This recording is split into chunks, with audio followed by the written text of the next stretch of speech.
Well, good morning, and welcome to the dedication of our newest acquisition of public art. Let me first give you a little background on the Nebraska 1% for public art. In 1978, the Nebraska legislature passed into law and declared it to be the policy of the state that a portion of all appropriations made after January 1, 1979 for capital expenditures would be set aside for the acquisition of artworks to be used in public buildings. The Nebraska Arts Council serves as the administrator of the 1% for public art and works with the campus committee, which is established for each project. The artwork we are dedicating today is made possible by the combination of the Chicoine Center and the stadium projects. Now please join me in welcoming to the podium one of the members of this art selection committee, Mr. Joel Smith. Joel?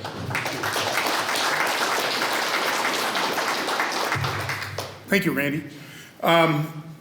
They did not suggest that I should be the speaker on behalf of the art committee, but based on the knowledge that I might or might not have about that. However, we did have a really active committee for this project, and I want to thank them, and they'll probably get thanked a couple times today, but Pam Anderson, Laura Bint is here, Caleb Center, Sarah Dykes, Aaron Field, Silas Kern, Lucinda Mays, and Ryan Mullis. That was the committee that was put together along with myself for us to evaluate proposals. And it was a very fun project for us to work on, and we got some really exceptional proposals. And we boiled them down to 3 different things that were diverse, I guess, Lucinda, as much as we could possibly be.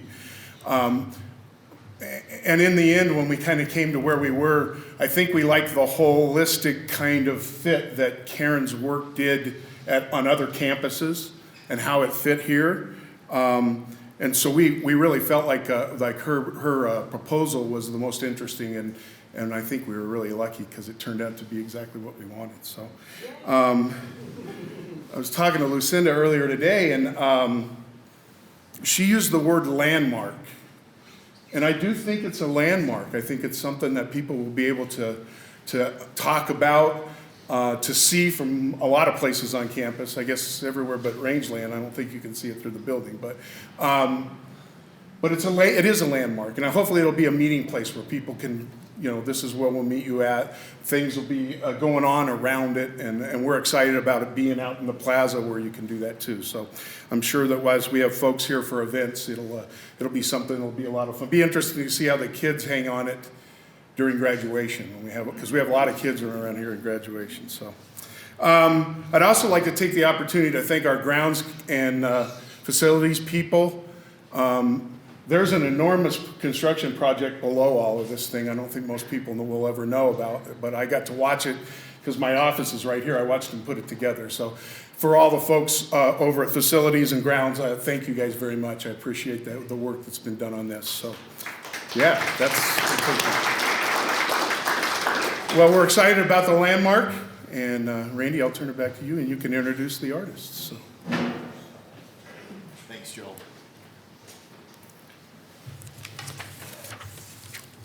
Somewhere in there I heard, Silas maybe correct me here, but there's 63,000 pounds of concrete underneath it? Approximately 63,000 pounds. So it's not going anywhere anytime soon. The sculpture is titled Heart and Soul, and is made from stainless steel, core tin, and steel. It is approximately 12 feet tall by 14 feet wide. The artist is Karen Yank from Golden, New Mexico.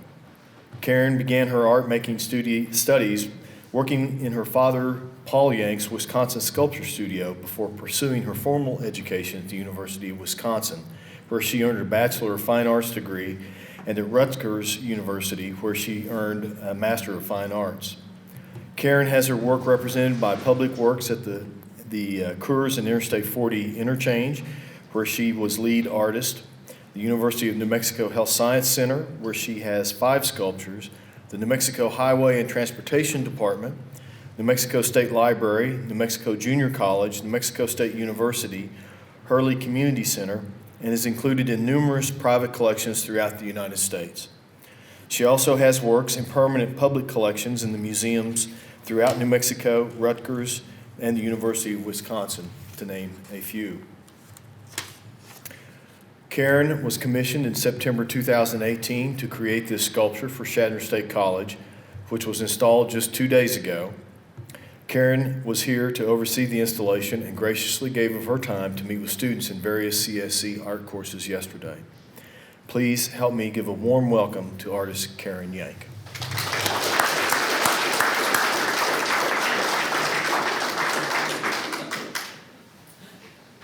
I have to say, I got to play hooky yesterday. I got notice in the morning that the school was closed down, and so it's like, I was really actually pretty bummed because I wanted to kind of work with the students and just encourage them to start thinking about how they could really make a career of the arts. And, you know, I have a lot of experience in both gallery and commission work, and so I thought I could really encourage them. But Laura has graciously offered to maybe try to either do a Skype lecture or possibly something else where I come up again and you know, follow up on what the weather took away from the project. So, but this has been memorable for sure with the installation and the weather, because I was watching, you know, we painstakingly picked this date too, like all of us together, and everyone said it would be early enough that we wouldn't have snow. But so I was watching all the rain you guys were having, and I was thinking rain is really bad for installs because you can't weld them, you know, in the rain, and we'd have to somehow get a big tent. It would be a lot of hassle. So, you know, the weather looked really, really good for a while there, and then all of a sudden out of the blue, this like huge storm pops into the picture, and we were just very lucky to get it installed before it hit that night.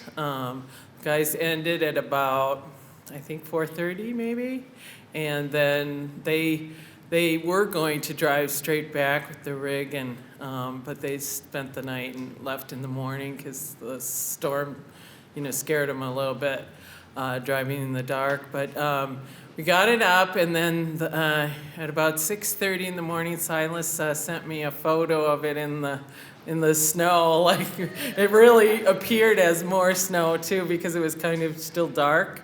So I was like, oh my gosh, it's like a foot of snow around it, but it really wasn't as dramatic once I got here. But you know, and it was fun. I had a really good day here on campus, got a tour of the art department, and, you know, just spent some time walking around. This project, to me, I've done over 50 large-scale projects throughout the United States to date. And this project, hands down, wins the best incorporated with the site and the needs of the people. Like, I feel like out of all of mine, it speaks so closely to the needs that were requested by the committee. So that, and really, I have to thank the entire committee.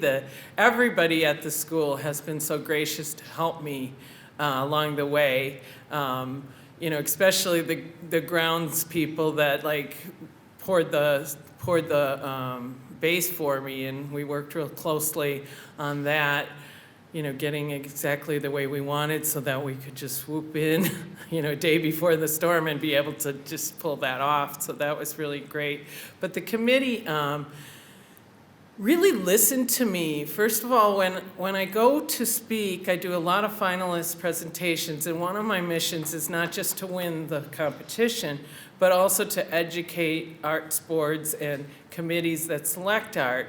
And, you know, the main message I usually bring forth is that you should try to commission an artist that has an artist that is got a vision and that is going to continue to work, and so that your project will actually increase in value instead of decreasing. Often I compete against these like design firms that will put together something and it's not one person's vision, it's just, a design kind of, and that decreases in value. So I try to encourage them to, pick a original artist work and support that career, and then it will increase in value as I continue to do work out in the world here. But the other thing I'm certain I said in the committee is that don't fixate on the one thing you don't like about a proposal. Think about all the things you do like, and then talk to the artist and make it more of a collaborative approach instead of feeling like you have to accept their first initial proposal, because it's very hard for an artist to just come in and know the place as well as you do. And so my first design was pretty close. I mean, I felt like it captured the grasslands, which is my main focus, is I wanted to capture the beautiful dance of the prairie grass, on the plains. And I think I did that in the piece. But then the committee interacted and collaborated with me and talked about what they saw in my work, what they really liked, what they wanted added maybe back into it that I didn't have. And we came up with such a cohesive design for the school that it really, I'm serious, I think it's the best fit that I've had in all of those 50 projects prior. So I have to give them a huge applause, my committee. And I ended up becoming friends with all of them. And, Lucinda and I have this plan to have some grasses and some wildflowers planted all around it. It was she was going to swoop in yesterday and do it all, and then you guys would come and see it. So, that's going to have to be an ongoing project for her, and eventually, you guys will see it changing in the seasons, and I think that can be a really added plus. And then Silas is going to work on some lighting for it still too, right? And but everybody has been a huge help. Daniel has been working on a video on the whole process. So eventually there'll be something on your website, just a short video. It'll have some of the construction video that I've collected over the time too, as well, and an interview with me. He also inspired the skyline in the sculpture. It was one of his photographs of the city that I got high enough quality that I could take in the computer and trace, and so I'm giving you your actual skyline, not just a loose sketch. So I thought that really added to it. The snow is beautiful on it, and that's great because you guys get a lot of snow. And so probably more of the year you're going to have snow on it than not. But the Corten and the stainless, is meant for this kind of weather. And, it does sound like that cement base is a little bit overkill, but to be honest, the sculpture's over 2,000 pounds, and it's on a hill, and we've got the football team was down there, and I hear they do some kind of thing where they run through the gate and, I don't know, touch it or kiss it or something, and so I'm imagining they're going to start to do something with the sculpture at some point, and so we want it to be really sturdy in that hill and not, tip over. So I think it'll hold up really well. So I think that's really, all I have to say, other than just to thank you all for your generosity and just, the warm spirit that I've received this whole time here. It's been really a treat, and I really would enjoy coming back and working with students at some point.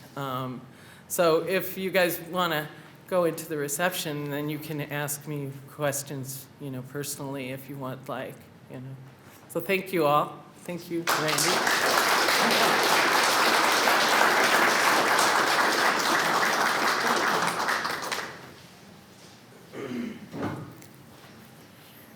Thank you, Karen. On behalf of Chadron State College, faculty, staff, and students, we are honored to accept Heart and Soul into our permanent collection. I would also like to thank members of the campus who served on the Art Selection Committee. I know we've mentioned them already, but I'd like to mention them again.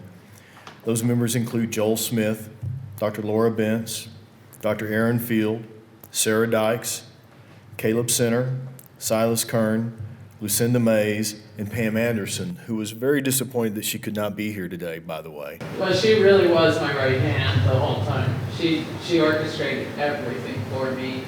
And, we talked almost like every month through this process. So I was really sad to hear she had to be gone, but she needed to. So She'll have a surprise. She will have a surprise when she gets back, and I'm certain you'll be talking to her again. But thank you for your work, and I think it's really a tremendous piece of art for our campus, and it fits in so well. Thank you. And now I would invite everybody to enjoy some refreshments that we have for you back here, and get to know Karen a little bit better. So thank you for being here this morning.